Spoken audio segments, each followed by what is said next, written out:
Good evening, everybody. I'm Marla Spindell, the Executive Director of DC KinCare Alliance, a legal services organization that serves the unmet legal and economic needs of relatives who step up to care for DC children in times of crisis when their parents are not able to care for them. I want to welcome all of you to a fireside chat with civil rights activist Ben Crump. Before we get started, I want to address a few preliminary issues. If you have any technical problems with the Zoom, please send a message in the chat to Maya Kazin, K-A-Z-I-N, or you can email her at Maya, M-A-I-A, @dckincare.org, and she will try to help you. I want to thank all our individual sponsors and our corporate sponsors, Alston & Bird, Brody Kling Law Firm, Brown Rudnick, Bergstrom Foundation, Indestructible Concepts, Mintz Levin, Morgan Lewis, Ropes and Gray, So What Else, and the Women's Bar Association Foundation of DC.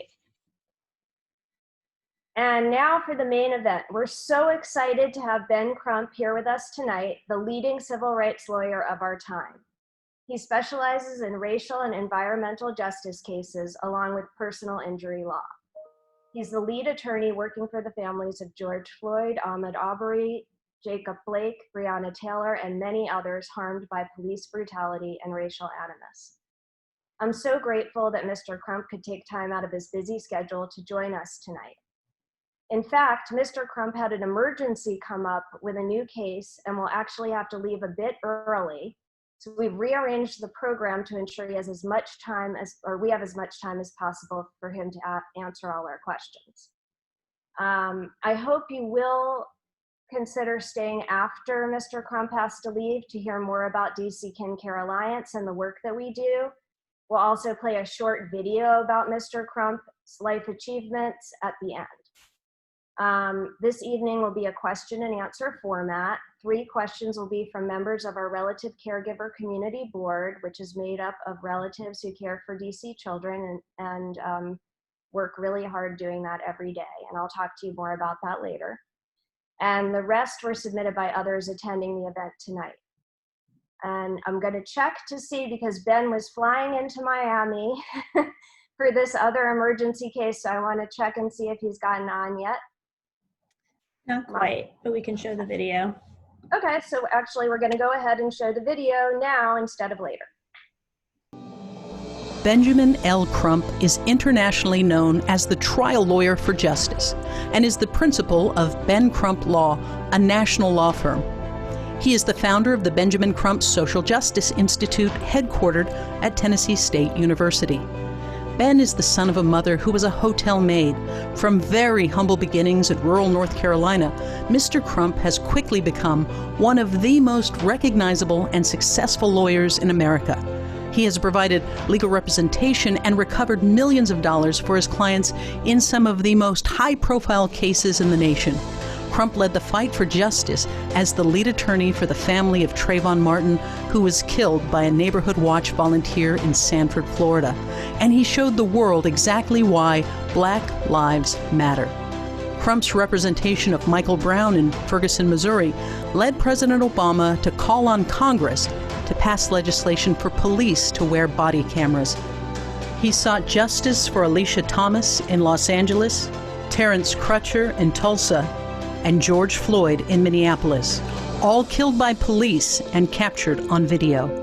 And for Ahmaud Arbery, shot while jogging in Brunswick, Georgia, and Breonna Taylor, killed by Louisville police in her own home. He fought for Janie Liggins and other victims in the police rape case of 13 women in Oklahoma City. Ben is well known as a man who speaks truth to power and is the voice for the voiceless. He helped secure a $33.5 million settlement on behalf of a 9-year-old boy rendered paraplegic, and $37 million for a family devastated by a car crash. Ben won $10 million for a family whose son was killed in a state boot camp, and millions for families who lost loved ones to drunk drivers. Ben Crump represented thousands of children and families of Flint, Michigan, poisoned by the city's toxic water supply, who had given up hope that justice would come their way years after the tragedy. Attorney Crump is a benefactor and mentor to many. He and his partner donated $1 million to Legal Services of North Florida to ensure that poor people would continue to have quality legal representation and access to the courts. He believes in fighting to preserve the justice that minorities have achieved throughout the civil rights era and has served in important state and national leadership roles. His impact and his influence have been widely felt and nationally recognized. Crump is a life member of the Omega Psi Phi fraternity. Over the years, Mr. Crump has dedicated his areas of practice to civil rights, employment law, personal injury, wrongful death cases, and class actions. He hosts the television show series Evidence of Innocence about wrongly incarcerated individuals exonerated by DNA evidence. He hosted the groundbreaking A&E documentary series Who Killed Tupac, and is author of the best-selling book Open Season: Legalized Genocide of Colored People, a searing account of deep racial injustice in America. Benjamin Crump is a committed family man, and he believes the value of his family is critical to his success. The measure of a man's life should be defined by the impact he made in the lives of his fellow human beings. What impact are you making?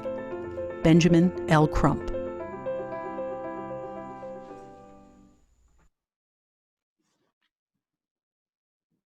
All right, thank you. So do we have him?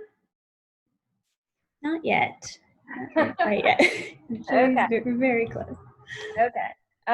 So I will, Yeah, he's just jumping on Zoom now, he said. okay.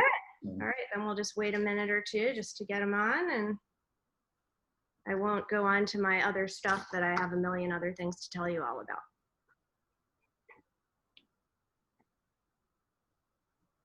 While we're waiting, I'll just say a few words about our Relative Caregiver Community Board. We have 17 members that are relatives caring for DC's at-risk children, and they care for 20 children in the district. They are a really amazing group of individuals, and I'm really so happy and Here he is, by the way. that they can be with us tonight. Some of them can be with us tonight. Mr. Crump, are you there?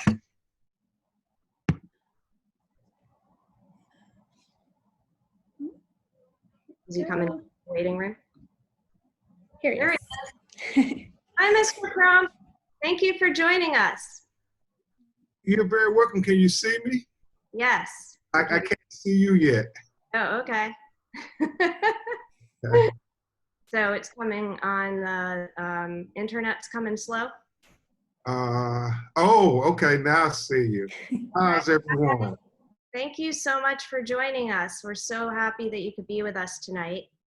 No, And it's my pleasure. I apologize for the tardiness.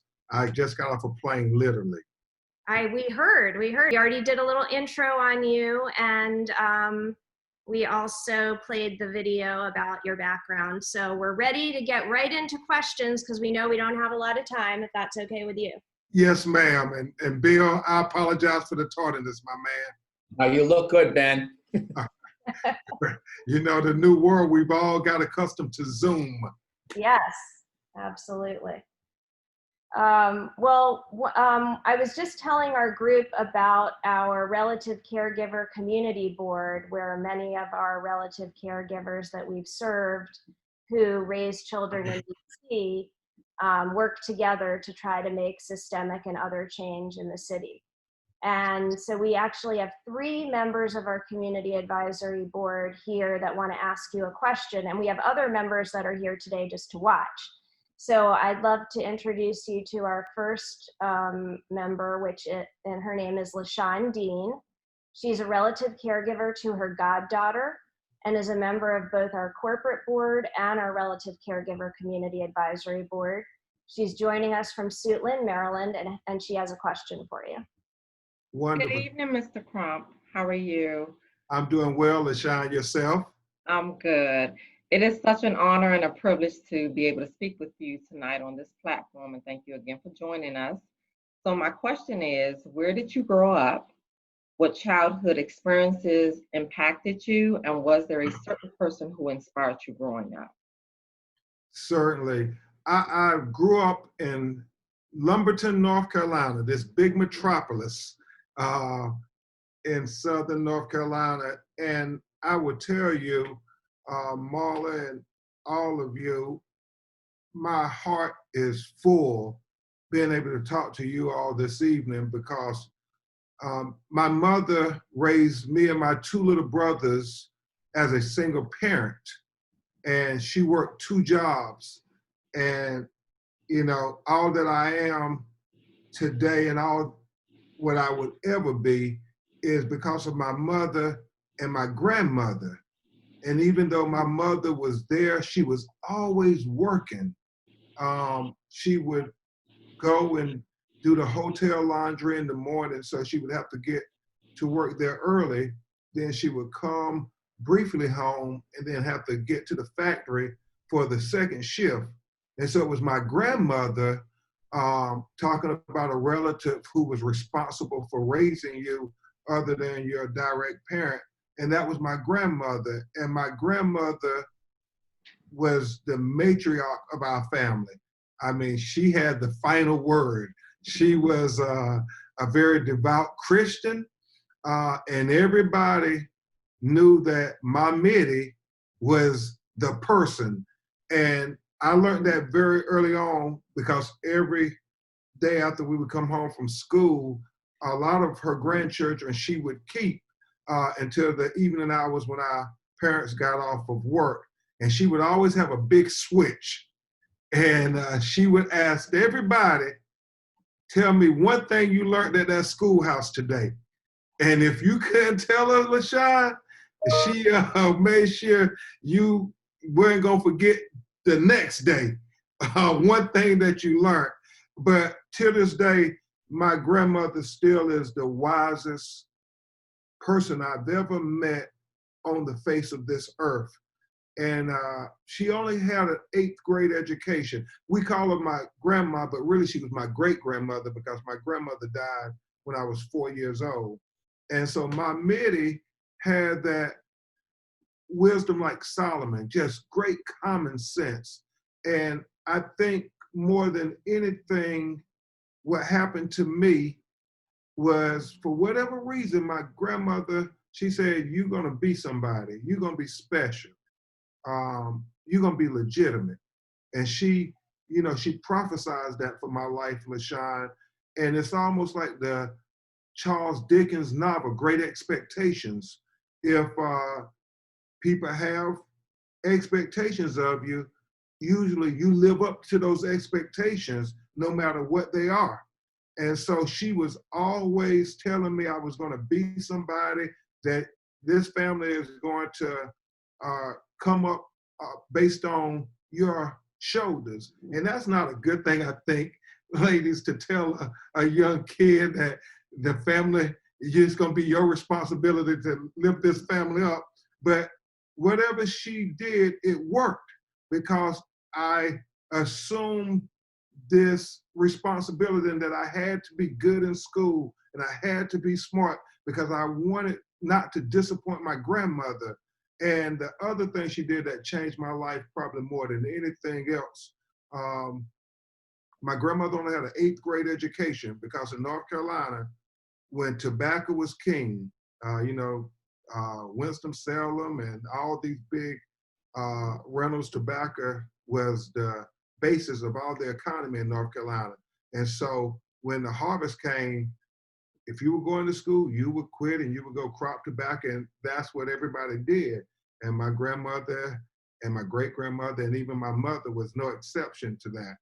But my grandmother, with limited reading ability, took out a subscription to our local newspaper, the Robazonian newspaper, because we was in Robeson County.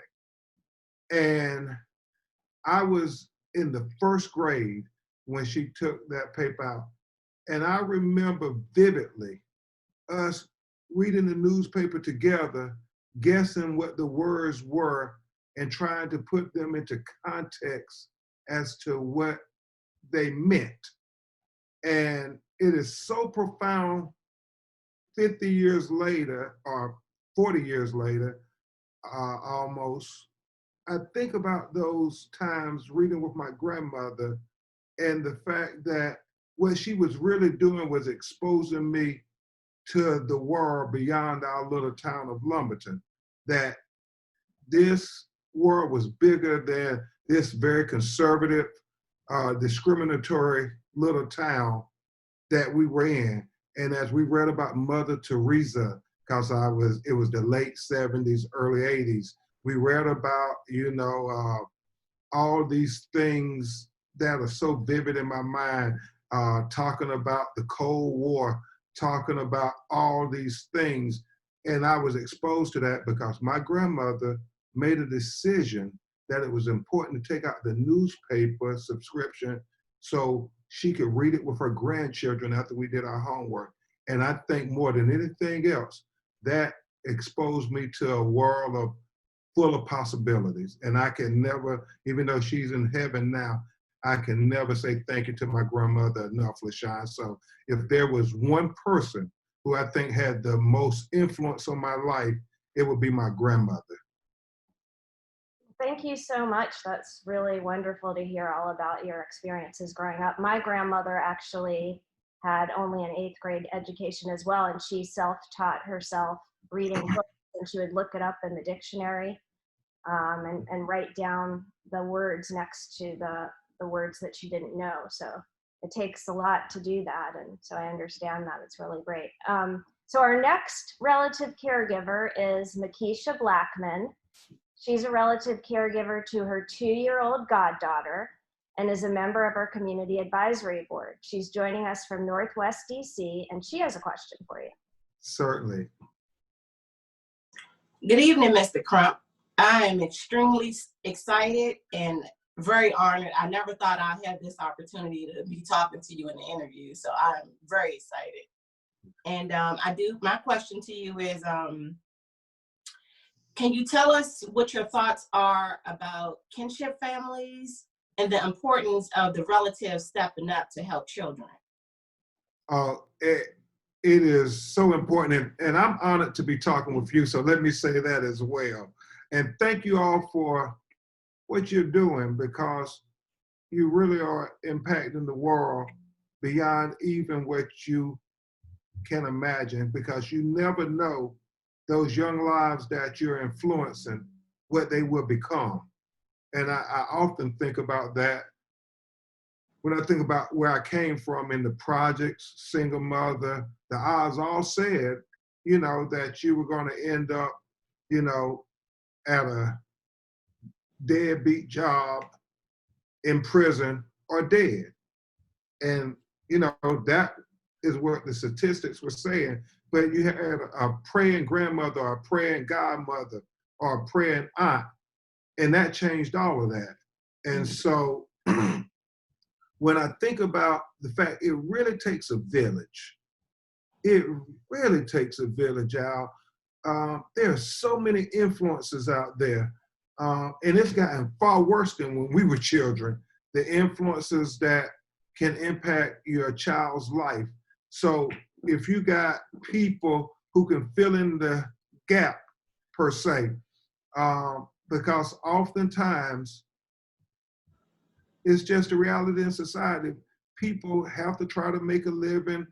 Unfortunately, we have a criminal justice system that claims a lot of young Black men, and so they're absent from the child's life. And we have to not give up on them or abandon them. We have to look at them as the future, the best our future have to offer, no matter where they started in life. And oftentimes it is godmothers or G-mothers, as I know grandmothers don't like to be called grandmothers these days. They say they're far too young, so I hear that a lot. But it's all of those angels, really, and those prince. Because I think a lot of times you have men stepping up to fill those roles too, to help out. And it does take a village because, and pronounce your name for me again, ma'am. I don't want to mispronounce it. It's okay. It's my Keisha. My Keisha, okay. Well, my Keisha, I think that, and you all may have similar experiences. My grandmother, it was my uncle, bless his soul, who always was found a way. And I just digress for a second because I'm really getting emotional when I think about how it was far more than just my mother who impacted my life. My Uncle Jesse, we were in the projects and it was so deep. He would get off his job. He was one of the few Black men who had some kind of supervisor role at the factory. It was Converse Shoe Factory. Before Nike, it was Chuck Taylor's and Dr. J's, and they were based in my little hometown of Lumberton. And everybody wanted a job at the factory. And my uncle would get off of work and he would come in his station wagon, and all of us little Black boys who wanted to play Little League football and basketball, he would load us up in that station wagon. We might be 10 deep sometime, y'all. No seat belts or nothing back then. But he would take us, and because many of us didn't have fathers, he assumed the role of being a father to all of us. And it is so profound. I remember one time, for whatever reason, the city recreation department said that everybody had to have a telephone if they were going to play Little League football for insurance reasons and emergency reasons. You had to have a phone for them to be able to contact. Now, most of these Black mothers couldn't afford telephones. This is, late 70s, maybe up to 1980. And, my uncle was not going to let them deprive us of our dream of being able to play Little League. And I remember overhearing him, and it's so deep and it's kind of funny, y'all. My Uncle Jesse said to the lady, well, these are all my children. And she said, Jesse, are you trying to tell me you are the father to all 9 of these boys? And my Uncle Jesse said, you can't prove I'm not.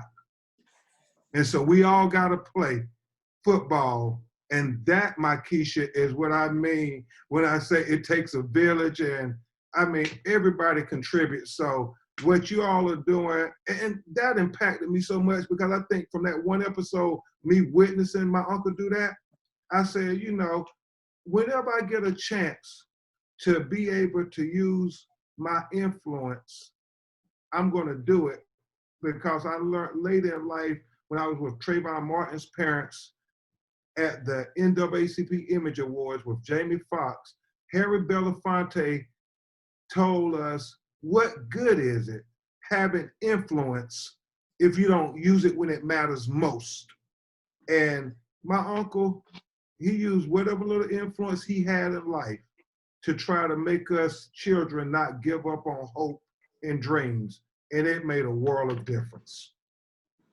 Well, that's a great intro for our next caregiver, who's actually an aunt. Kimberly Holmes is a relative caregiver to her 7-year-old niece and is a member of our community advisory board. She's joining us from Southeast DC, and she has a question for you. Hi, Kimberly. Hi, good evening, Mr. Crump. I just want to first say it's an honor to be on this platform and to give you my question. And I'm praying that this will not be the last time we can have this conversation. My question for you, Mr. Crump, is how did your membership in a kinship family motivate your decision to be active in a greater community at large? Yeah, and obviously, Kim, I talked about my grandmother and my uncle and those individuals who just influenced my life in a major way. But I think it's probably the same reason I became a lawyer. When I was 9 years old, you know, you think about integration to the schools in 1954 with all deliberate speed. Well, for rural North Carolina, that took almost 25 years, all deliberate speed. They were in no rush to have little black children and little white children going to school together in the South. And so after they went through all the excuses and impediments why not to do it, they started doing it in the mid to late 70s. I was 9 years old. They bused us across the tracks, literally, from South Lumberton, which was the black part of Lumberton, to North Lumberton, which was the white part of Lumberton that had the newer schools, that had the newer facilities and technology and newer books. And I just remember going there, and it really taught me that racism is a taught phenomenon. It's not an organic phenomenon, because all us little black children got there to the new school, and we started naturally playing and becoming friends with all the little white children. And it was an extraordinary, I still have friends to this day who I met when I was 9 and 10 years old, who were living in the north side of town. But it just was astonishing to me how much they had in that community. And so I remember literally like it was yesterday, being on the bus, coming back to the south side, to the black community across the tracks, and looking at the dilapidated buildings. You know, my little elementary school that had the lead paint and the, you know, crumbling bricks. And I just remember trying to think in my little young mind why certain communities had it so good and why our community had it so challenging. And I remember talking with my mother, and my mother said it was because, and I asked my mother, you know, why? And she said the reason was we got to go to the newer schools with the new books and new facilities was because of Brown versus the Board of Education and Attorney Thurgood Marshall. And then, Kim, I made it up in my mind right at that moment that when I grew up, I was going to be like Thurgood Marshall, because I wanted to help people in my community and people who look like me have a better opportunity at achieving the American dream. And from that day to this one, that's what I've been endeavoring to do. And, you know, that was my mother. And the other thing my mother said was this. And as a little boy, you know, sometimes it's hard to watch our mothers, you know, working so hard and sacrificing and still not have enough to give us. I do think, you know, women of color perform miracles every day. It's amazing what you accomplish with so little. And I remember wanting some Nikes or something, and my mother, she just couldn't afford it. And, you know, you're an 11-year-old kid, you don't want to hear that. But I remember my mother telling me, and I do get emotional when I think about it, because I feel bad that I put that kind of pressure on her. But my mother said, baby, life ain't fair. Life is hard. You make it fair by what you bring to the table. And if you don't bring nothing to the table, don't expect anybody to let you sit down at the table. And she indoctrinated that in my mind, Kim. And she would say that all the time when she couldn't give us something. She said that life ain't fair, but, you know, you bring something to the table and you're going to make it fair. And it became almost like a little motto between her and I. And I remember when I graduated from college at Florida State University, one of the first things I said to my mother is, I'm bringing something to the table. Yeah, and so that's the greatest society. She told me, you know, education is something to bring to the table, because once you get it up here, they can never take it away from you.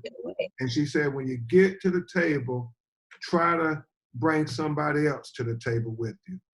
And so I think, Kim, that impacted me thinking about the greater society. I give a lot of credit to my mom, because I did watch that lady sacrifice everything for her 3 boys.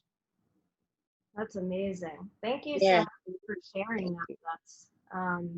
We have a couple other questions from members of our audience that submitted them in advance that I'd love to ask you. And I'll try to make the answer short. I apologize. No problem. We love hearing your stories. It's really, don't worry about it. So Vicky's joining us from Chevy Chase, Maryland, and asks if there's a certain civil rights case that you've worked on that stands out as being particularly significant to you, and if so, why? You know, all the cases are important. And I never ever try to say one is more important than the other. I just think that you try to look at them all for having a purpose. Obviously, I think Trayvon Martin case was very significant, because that case and Michael Brown really raised the consciousness level in America as to Black Lives Matter.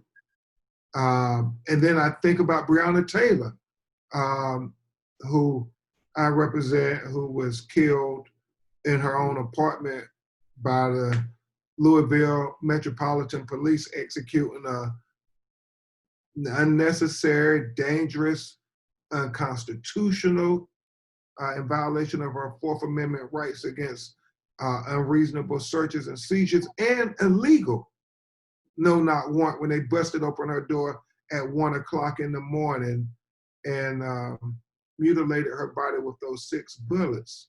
Her case is so important because oftentimes Black women didn't get the same attention and recognition as others, even brothers who had been killed by the people who's supposed to protect and defend us. So I think Breonna Taylor helped raise the consciousness level of Black women lives matter. And then I think of Flint, that Bill Marks and I worked so hard on this past 2 years. And I think about the fact that try to be able to make sure marginalized communities of color who are in these Superfund sites, that they have these chemical plants and everything next to the neighborhood because it's the cheapest land, and that's normally where they put a lot of the minorities, and being able to say they can have clean drinking water. That Flint case was very important. I think about the case of the 13 Black women who were raped in Oklahoma City by a white police officer. And as my dear friend Kerry Washington kind of helped, nobody was covered in the mainstream media. And literally on social media, we started putting it out there by saying hashtag the worst rape case you never heard of, because the media almost didn't care or marginalize these Black women's truths, that they were being preyed upon by this serial rapist with a badge. And so that case was very important for a number of reasons. First of all, it showed us that we have the power to tell our own narratives, even if mainstream media won't get involved. And that was very important for me, because so much of what I do is fighting in the court of public opinion, like Thurgood Marshall had did so many years before.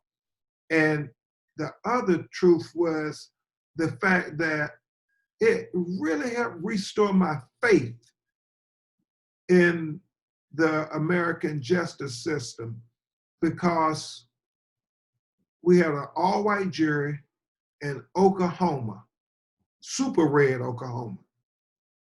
And you had all the evidence in the world that this officer had did inappropriate things with these women, but yet nobody was believing them. It was almost as if they were unrapeable. You know, that whatever facts you put out there, they were trying to really believe this officer. And when you looked at the surveillance video from the bank, when you look at the GPS tracking on his vehicle, there was no way they could explain why all these women were alleging he was sexually assaulting them, and they were in the same proximity when they were saying this would happen. And so that jury, even though it took 2 days, I don't know what they deliberated so long about with all this evidence, but they came back and they found him guilty, and they sentenced him to 263 years in prison. And it was one of the few times that you had police officers held accountable for doing bad things to Black people. And it was an all-white jury who returned that verdict. And so that case was very significant and important. So there's so many cases out there. I think they're all important, and they all have a purpose. So I can't pick out just one. And with the stuff that Bill Marks and I are doing, the cases just are accumulating so fast that it would be unfair to say any one of them were more significant than the other. Well, Ben, if I can just ask you, because this is probably your least famous case, but if you could talk to everybody about the cemetery case, which is just lives in my heart, you know, from the moment you told me about it. Yeah, Camilla, Georgia. Camilla, Georgia. God bless John Lewis, but trying to do what he could to use that. In 2016, and I know this is hard to believe, in Camilla, Georgia, they had a segregated city-owned cemetery. The city had a fence line saying where Black people would be buried and where white people would be buried. And as you would imagine, the white side of the cemetery was well maintained. It was horticultured and, you know, pristine. And then on the Black side, you had the grave sites all falling into the ground. They dilapidated and everything. And there was, for the first time in Camilla, Georgia's history, a Black man had been elected mayor. And he hired my law firm to sue his city to desegregate the cemetery. And it was kind of profound, because you think of Camilla, Georgia, this little small Georgia town that had a population of about 30 to 40,000 people, but they had a huge budget because they were the county that provided broadband internet infrastructure for all 12 of the surrounding counties. So they were very prosperous, but everything was desegregated. And when he became mayor, he thought if we could desegregate the cemetery, then maybe we can desegregate the other parts of the city. And it's so funny that, you know, Bill and them know, they taught me a lot with the media. Attention span in society is very small. You have to really have a good sound bite to make them catch on, keep their attention.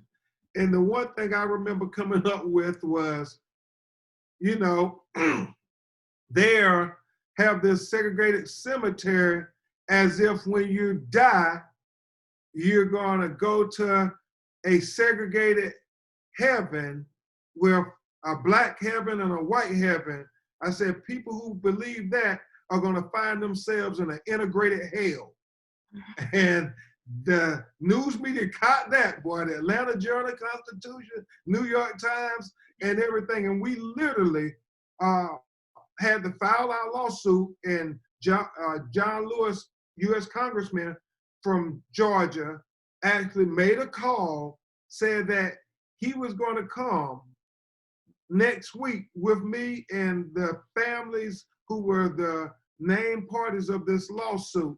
And one of them was an 83-year-old woman who lived in Camilla, Georgia her whole life.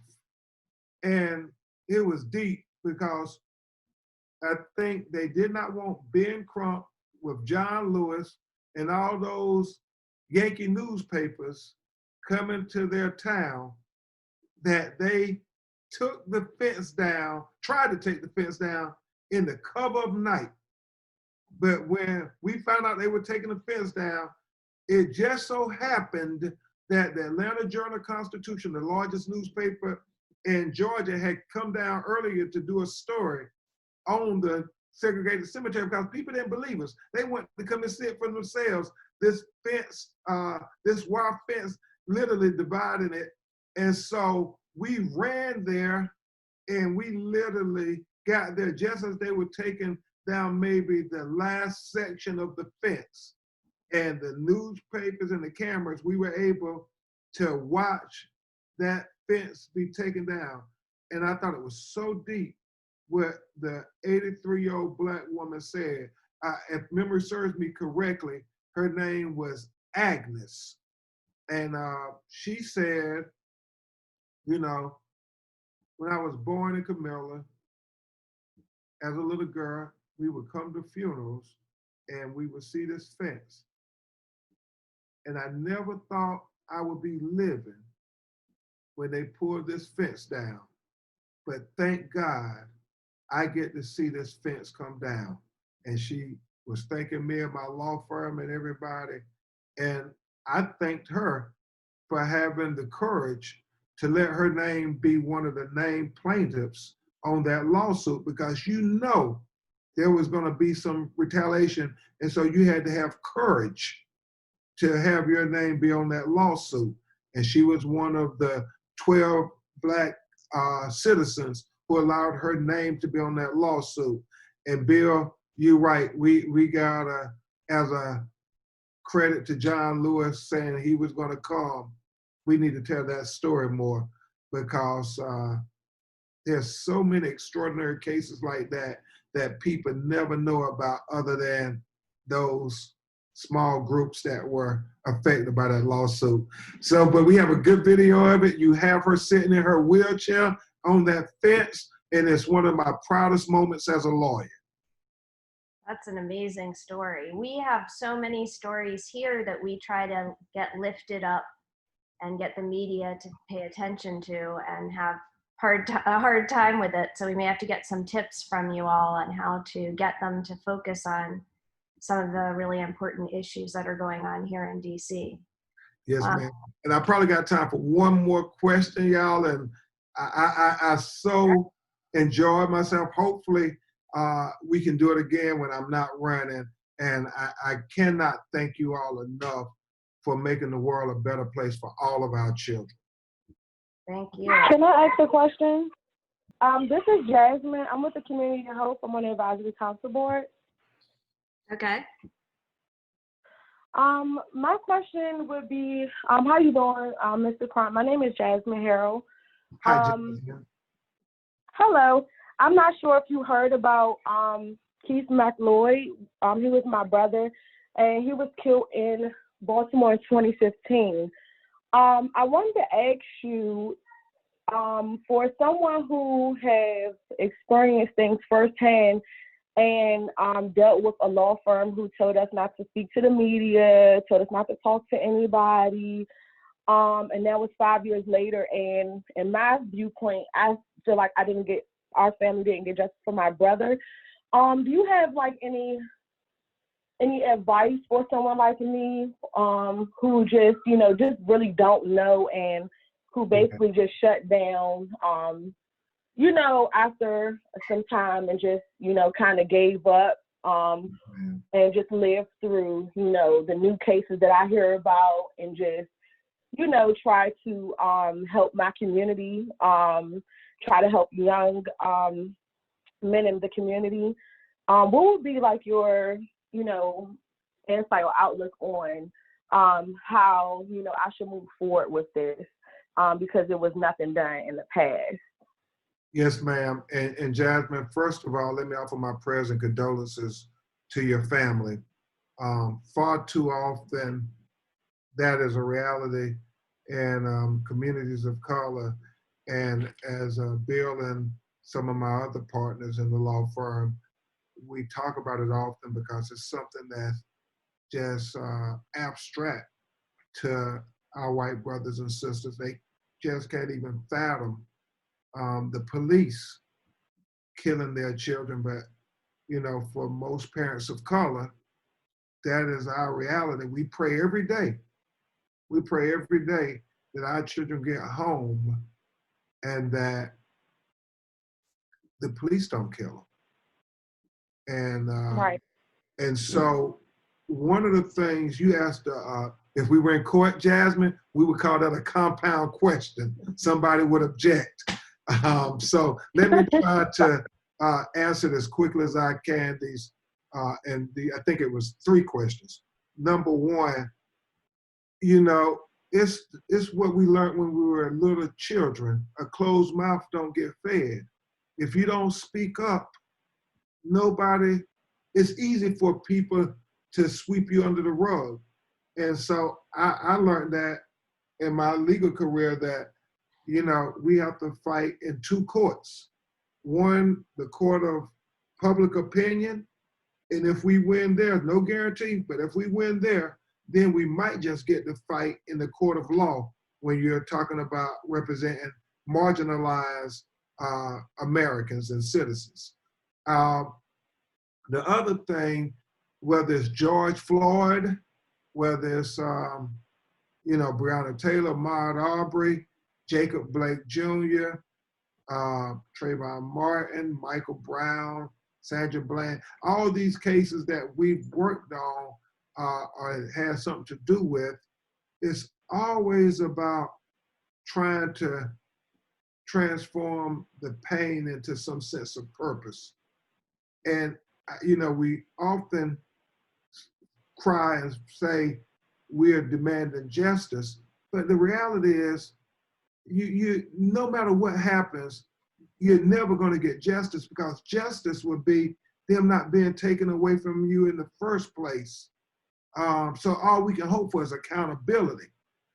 And so in trying to have some accountability for your brother, what you try to do is find a purpose, some way to give them a legacy that this world will say his life mattered.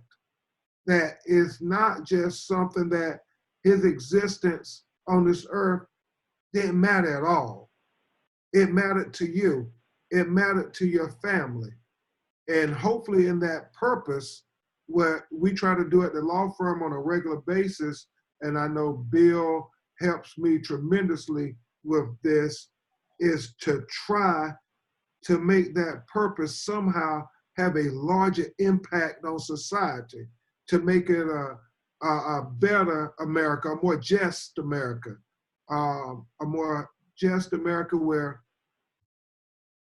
George Floyd gets to take a breath, a more just America where Breonna Taylor gets to sleep in peace, a more just America where Ahmaud Arbery gets to run free and not be lynched for jogging while black in broad daylight in 2020, not 1950. We're talking about 2020. In a more just society where your brother gets to live and fulfill the destiny that God has for him. A more just America where all these young people that y'all are helping have a better life get to have an equal opportunity at life and liberty. And the American dream. You know, we hopefully, Bill, we can talk more, because I do think, and maybe this is the best way to conclude. I told you all Thurgood Marshall is my personal hero. He's my North Star. Thurgood Marshall said, at the bicentennial celebration of the United States Constitution, and people got upset at him for saying it, but I have never heard more truer words. Thurgood Marshall said that the basis of the American Constitution is simply this, that a Black baby born to a Black mother, the most uneducated Black mother, the most inarticulate Black mother, the most impoverished Black mother, has the same exact rights as a white baby. Say that. Born to a white mother, the most educated white mother, the most articulate white mother, the most affluent white mother, just by virtue of that baby drawing its first breath as an American. Now, Justice Marshall said, I know that's not the case in America today, but I challenge anybody to say that's not a goal worth fighting for. I challenge anybody to say that's not what makes America the great beacon of hope and justice for all the world to marvel. So I tell you all, when we stand up and we fight for the unknown Trayvon Martins of the world, the Breonna Taylors of the world, the George Floyds of the world, what my grandmother used the biblical term, the least of these. When we fight for them, what we are really doing is helping America live up to its creed. What we're really doing is helping America be the great beacon of hope and justice for all the world to marvel. But most importantly, what we are doing, Jasmine, we're helping America be America for all Americans. And that is the fight, to help America be America for everybody who calls themselves an American citizen. And so I thank you all. I have to run, but I'm so grateful to have been able to converse with you a little this evening. Thank you so much. We really appreciate you joining us tonight. Thank you so much, Marla. God bless all of you. You all are doing God's work. Thank you. Thank you so much. So I have the honor of following him. So I hope you all will stay with me for a few more minutes to just talk a little bit about what we do here at DC KinCare Alliance. I'm sorry we didn't have more time for Ben. I feel like we could have talked to him all night long. Maybe he'll agree to come back another time, so we'll have more time for other people to ask questions. I know people wanted to do that. But I just wanted to tell you a little bit more about what we do. As most of you know, I founded DC KinCare Alliance 3 years ago with my amazing colleague, Stephanie McClellan.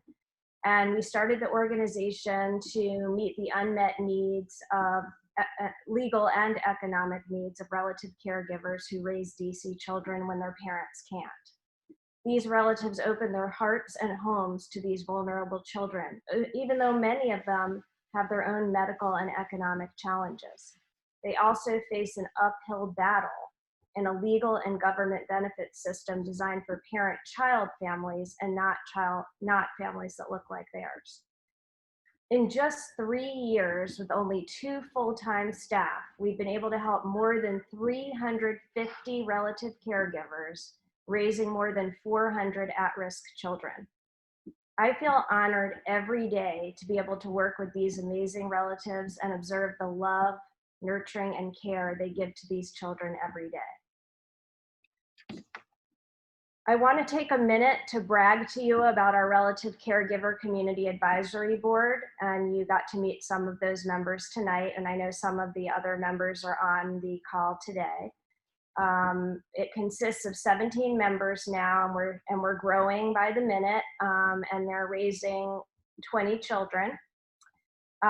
This amazing group of relatives meets monthly, and we've been doing it through Zoom during the pandemic. We used to meet in person, but we've been doing a really good job doing it through Zoom, so that we can keep in touch every month, and they can have a platform to talk and discuss the issues that are important to them and figure out the best ways to address them. Right now, the group is working on an oral history drawing project of what family means to them that will be incorporated into a mural that and or montage that we're hoping to put together, and we'll be able to see maybe in a DC community location near you once COVID's over. And I can't wait to share the results of that project with you in early 2021. And I wanted to say a few more words about the pandemic and how it's impacted our work. As with this virtual fundraiser tonight, we've had to pivot all of our operations to virtual to ensure the safety and security of our staff and our clients. And this is following what the courts have been doing and the government agencies have been doing. They've all switched to virtual work in general. And unfortunately, many of our clients do not have access to computers, broadband internet, and printers. Mr. Crump talked a little bit about the technology divide, but that's a real life issue for our clients in DC, where they don't have access to that technology, and usually are only using their cell phones, which can't save documents and other things that we are used to doing with our computers. And so it's made it almost impossible for many of them to access the courts, to file pleadings, to participate in hearings or know how to do that, and also to be able to file for applications for government benefits. All of that has been converted to an online system. So it makes, the pandemic has only exacerbated and laid bare all of the inequities that were already there, and especially with respect to the technology divide. We're proud to have been able to continue to serve our clients during the pandemic and to use our own technology to reach them and help them to reach the courts and the government systems and services. And we hope that we've been able to help bridge some of that technology divide. Some other things we've established during the pandemic is we feel like we've done better outreach to our clients and the constituents in DC community at large. We put together informational flyers about government services and operations during the pandemic that we distributed widely in DC. We also started a podcast that addresses important community issues. We're the only legal services organization in DC to have a podcast. We're very proud also of the advocacy we've conducted during the pandemic to ensure the safety and security of DC residents, ensuring that they're safe and secure when they are having to apply for benefits, that they have access to different services and supports. And we also had some accomplishments with the DC Council to enact legislation to allow parents to identify a relative or other trusted friend to care for their parent in case, to care for their child in case the parent becomes sick from COVID. So we're really excited about everything that we've been able to do in general in these it feels like short years. I can't believe it's been 3 years. And we're also really proud that we've been able to continue our work during the pandemic. And with that, we're going to close a little bit early. I want to thank you for joining us tonight. If you want to find more about DC KinCare Alliance, you can go to our website, which is dckincare.org, or you can go on Twitter, Facebook, or Instagram and follow us on those platforms. And I'm so grateful and honored, and I don't even have words to thank all of you for being here with us tonight. And I hope you'll stay engaged with us and participate in future events. And we hope to see all of you again soon. Thank you so much.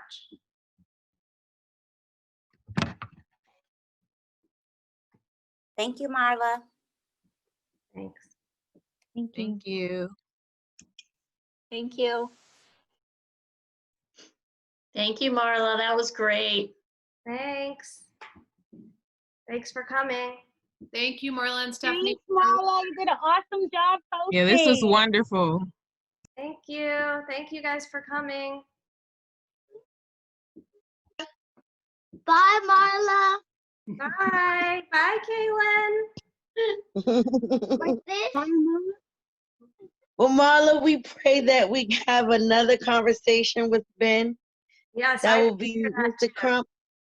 Yeah. I'm praying because that is something he really touched me when he talked about, when he was a child and how things were different. And I related to how we as kinship members are separated from those who have foster care.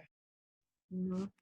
And how it's totally different. Like I was relating that barrier to the two, like how our children don't get those resources that those other children get when they're in foster care, but they're in the same title.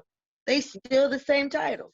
They are displaced from their parents, So I pray that we get to have that conversation. You ate my sugar cookies. You better not eat all the cookies. Well, I Oh, do she- too, but thank you so much. Thank you for joining us. Thank you for all you do. And we'll see you all soon. Yes. Good night. Bye. Like this.